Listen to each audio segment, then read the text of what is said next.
গাছে বেড় লাগাই দিব, গাছের করাই এবার মজা উঠাই দিব।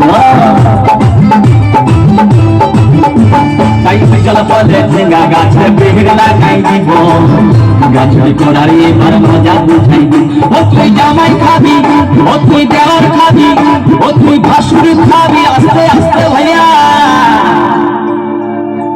দাদা এবং মায়েরা বলুন তো, জামাই খাবি, বিটি খাবি, দেওয়ার খাবি, ভাসুর খাবি, সব খাই দিল একটা ঝিঙ্গার জন্য। তো মায়েরা তো বলতে পারবেন কোন গাইল তো বাকি রইল? বলুন তো মায়েরা। ও তুই ভাতারে খাবি, হরি বল